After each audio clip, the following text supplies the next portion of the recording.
All right, let's jump right in. We're starting with a story about two kids, Bhumi and Surya, who are off to visit their grandmother, Aji.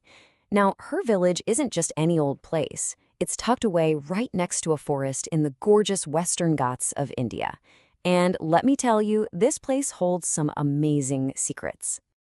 Yeah, forget about stuffy classrooms for a second. Just imagine this. The air is so fresh and cool, totally different from the city. You've got rolling hills all around you, little streams, and this constant sound of life. Amazing plants, birds, animals. It's like a living classroom. And Aji, she's the teacher. And this is where Aji drops her first big piece of wisdom. She tells the kids that the village is full of nature's treasures. We're not talking gold or diamonds here. We're talking about something way, way more valuable, the things that actually make all life on this planet possible.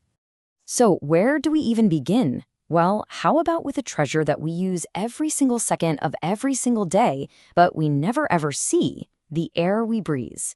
It's so basic that we totally take it for granted, but as you're about to see, it's pretty much the foundation for our survival. So you see Aji here, she's teaching the kids a simple but really profound lesson.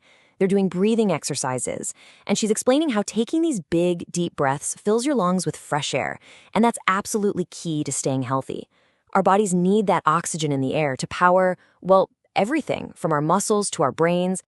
And this really puts it all into perspective. I mean, think about it. We can go for days, even weeks without food. We can last a few days without water. But without oxygen, we're talking minutes. It is, hands down, the most urgent thing we need to live. Which leads to a really interesting question, right? We talk all the time about needing air and needing oxygen, but have you ever stopped to think about what this invisible stuff all around us is actually made of? Let's break it down. And here's what's wild. The oxygen that we absolutely have to have, it only makes up about 21% of the air. The vast majority, a whopping 78%, is actually nitrogen. And that last little 1% is just a mix of other gases. It's like this perfect life-giving recipe that our planet has cooked up.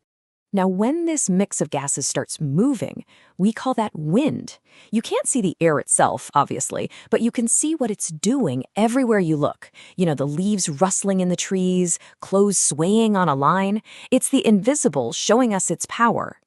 And humans, we've always been fascinated with trying to harness that power. It all starts with something as simple and playful as this, a child's pinwheel, or a firki as it's called in parts of India. Just a simple toy spinning away in the breeze, powered by nothing more than moving air. Now, take that simple little pinwheel and scale it up, way, way up.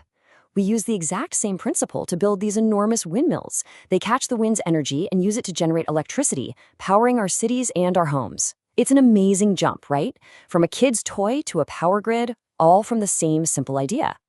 All right, from the invisible treasure of air, let's move on to the next one, which is just as vital, water. It's the lifeblood of our planet for sure, but as you'll see, having enough of it is a bit more complicated than you might think. I mean, whenever you see pictures of Earth from space, it's just this brilliant blue marble. And that's because about 2/3 of the planet is covered in water. So you'd think we have an endless supply, right? Well, here's the twist. The vast majority of that water is in the oceans and seas, which means it's saline, it's salty, and that makes it totally useless for drinking, for growing crops, for almost everything we need it for. So we're living on a water planet, but we can't actually use most of the water. So in reality, what we all depend on is this tiny, tiny fraction of fresh water that we find in rivers, lakes, and deep underground. It's such a small percentage of all the water on Earth, and that scarcity is exactly what makes every single drop so unbelievably precious. And because it's so precious, people have come up with some genius ways to save it. Rainwater harvesting is this incredible ancient practice in India where people collect and store every drop of rain they can.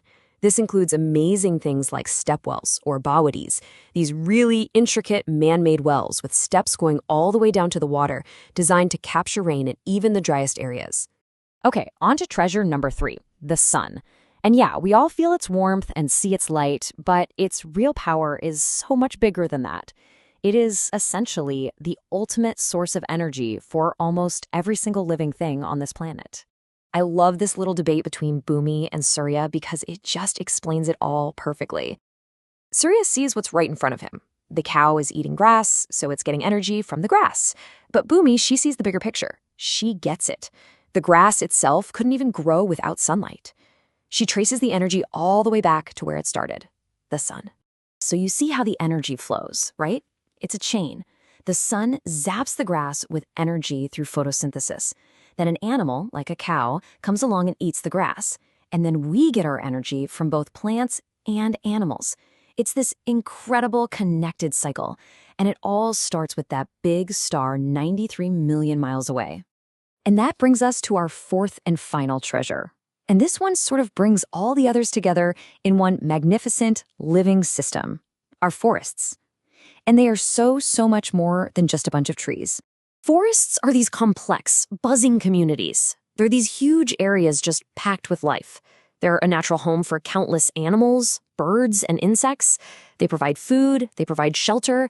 They're these absolute hotspots of biodiversity, and they are critical for the health of the entire planet. And once again, Aji's wisdom just shows us a better way to live. Her village has this tradition where they don't pick all the fruit from the trees. They purposefully leave it for the animals and birds to eat. It's such a simple act, but it shows this really deep understanding that we are part of nature, not above it, and that we have to share its gifts. And this spirit of conservation is so important, it's actually celebrated across the country. There is an event called Van Mahotsav, which literally means forest festival, and it happens every year in India. For a whole week, people get together and plant new trees. It's this fantastic push to restore the green spaces that we all depend on. So Achi's wisdom really leaves us with a final thought to chew on. We've seen how air, water, the sun, and our forests are all these priceless connected treasures. The real question is, what's our part in all of this? How do we protect them? So I'll leave you with this.